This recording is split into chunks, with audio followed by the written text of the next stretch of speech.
Est-ce qu'une personne arrive à pleurer ou à rire durant un transe? Oui, il arrive souvent de décharger des émotions fortes et les pleurs et les rires peuvent accompagner ces émotions. Imaginez une presto dont les vapeurs ont commencé à monter la pression et qu'on enlève la soupape, les vapeurs commencent à sortir. C'est comme ça avec les émotions quand on ouvre la soupape. Est-ce que c'est possible qu'une personne ne puisse pas sortir de son transe? Non. La transe est toujours autolimitée et bien sûr que la personne peut des fois mettre fin à la transe plus vite que prévu par celui qui a induit la transe.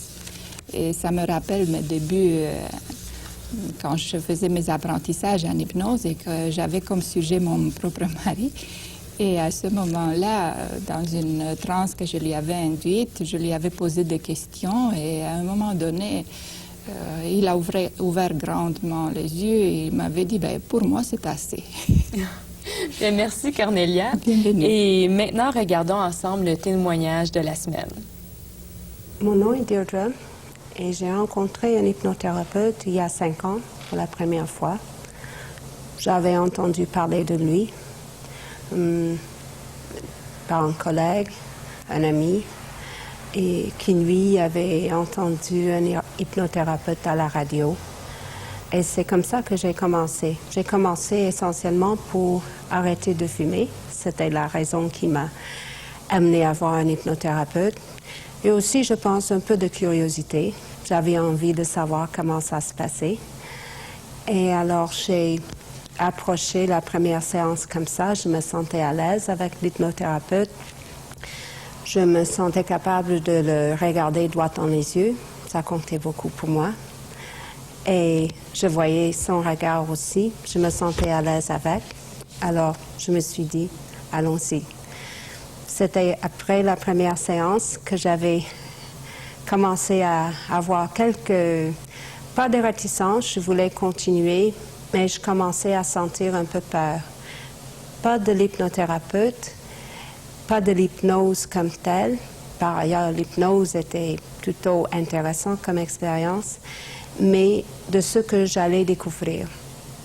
Et alors, j'ai décidé de passer à travers et j'en suis très contente parce que les résultats, et dans le court terme et dans le long terme, ont été absolument formidables. Mais pendant que je faisais l'hypnothérapie, il était important pour moi de sentir que je gardais un peu de contrôle. Alors, des fois, je pensais à quelque chose m'est venu à l'esprit et j'ai décidé, bon, je vais rien dire, juste pour sentir que je contrôlais la situation. Et c'était important pour moi. Mais en général, j'ai beaucoup aimé l'expérience de transe au point où ça me manquait un peu à la fin parce que c'était très intéressant. J'avais des talents insoupçonnés d'actrice, je pense. Je sentais comme si j'inventais une histoire. Seulement, petit à petit, cette histoire semblait de plus en plus vraie. Et j'entrais de plus en plus là-dedans. Mais je m'observais en même temps. C'était très intéressant. Et ça me manquait un peu après parce que j'aimais beaucoup le sentiment de liberté que j'avais dans cette expérience de transe.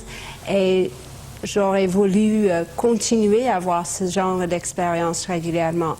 Mais à un moment donné, les questions importantes me semblaient plus ou moins réglées et j'étais prête à continuer ma vie. Seulement que ma vie était déjà meilleure parce que déjà j'avais remarqué un certain nombre de changements. On pourrait dire des changements mineurs, mais en total, c'est vraiment beaucoup. J'ai arrêté d'avoir les cauchemars que j'avais eus depuis toujours. J'ai arrêté de serrer les dents dans le sommeil. J'ai arrêté d'avoir des douleurs menstruelles. Mes allergies se sont diminuées beaucoup.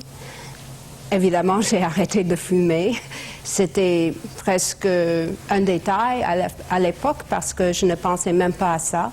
Mais c'était clair que je n'avais pas envie d'anesthésier les souvenirs, j'avais plutôt envie de faire le contact avec eux et de continuer le processus. Mais après aussi, je dirais que ça a beaucoup contribué à ma qualité de vie à long terme et ça a vraiment changé mes rapports avec les gens autour de moi. J'ai juste vraiment les résultats n'ont été que positifs pour moi. Alors, pour quelqu'un qui pense consulter un hypnothérapeute, je pense qu'il faut voir si la personne a une formation, peut-être fait partie d'une association ou quelque chose comme ça, mais aussi, je pense que très important, c'est comment vous vous sentez avec la personne. Je n'aurais pas pu faire cela avec une personne avec qui je me sentais mal à l'aise, mais si vous vous sentez bien avec la personne, je pense que ça peut bien aller. Bonjour, M. Delcourt. Quelles sont vos réflexions suite à ce témoignage? Bon, merci Daniel. Je veux remercier tout d'abord Deirdre qui a bien voulu prêter son témoignage, le présenter à tous. Ça me rappelle beaucoup de souvenirs quand je l'écoute. Je me rappelle des différentes séances qu'on a fait ensemble. Elle nous parle surtout aussi, je pense, de la confiance qu'il faut avoir dans son thérapeute au départ, ou dans sa thérapeute au départ. Puis moi, je crois que ça, c'est essentiel dès le début. Par exemple, les gens qui nous téléphonent, généralement, ont un choix d'hypnologue qui peuvent consulter. Et puis, ce choix d'hypnologue-là leur est offert. Les gens voudraient savoir quel est le meilleur hypnologue qu'ils devraient rencontrer, alors que, dans le fond, ce qui est important, c'est d'établir, peut-être même au téléphone au début, un genre d'échange qui va favoriser une séance plus facile. Alors, pourquoi se compliquer la vie? Alors, quand on est au départ déjà à l'aise avec la personne qu'on rencontre, il me semble que c'est plus facile par la suite, parce que l'hypnose amène des sensations parfois qu'on ne s'attend pas. Alors, Deirdre, pour sa part, était une personne qui pratiquait le yoga, les techniques de relaxation depuis des années.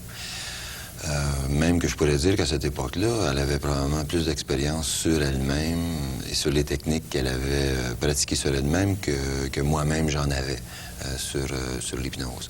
Alors, ces techniques-là, j'ai découvert que l'hypnose amène une personne, lorsqu'on insiste sur un certain point, à débloquer des choses pour même pour des gens qui ont beaucoup d'expérience, des transes.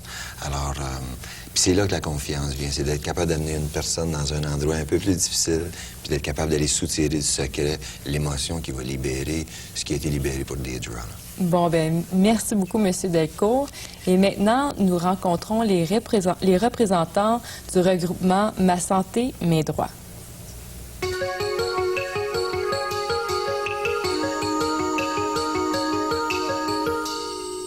Trouvez-vous que le gouvernement protège le public en matière de santé? C'est une question très intéressante. Nous sommes d'opinion qu'en matière de santé, présentement, il y a un clivage énorme entre la volonté populaire et nos lois actuelles. Le gouvernement, dans ses lois actuelles, mentionne qu'il protège le public via la Corporation des médecins. Or, le monopole qui est présentement affecté au Collège des médecins est tellement vaste, est tellement large, est tellement décrié par la population qui fait en sorte que la réalité actuelle est que le gouvernement ne protège plus le public. Il n'est pas en contact avec le public. Vous avez eu une commission décrétée il y a plusieurs années, la commission Rochon, où on avait effectivement mentionné que le public exigeait de la part du gouvernement qu'on change ses lois, qu'on enlève le monopole au Collège des médecins pour permettre à d'autres approches dites plus douces. Et suite à cette commission, rien n'a été fait. Ce qui fait qu'aujourd'hui, présentement, on se retrouve devant toujours la même situation, que c'est la Corporation des médecins qui assure la protection du public, ce qu'elle ne fait pas.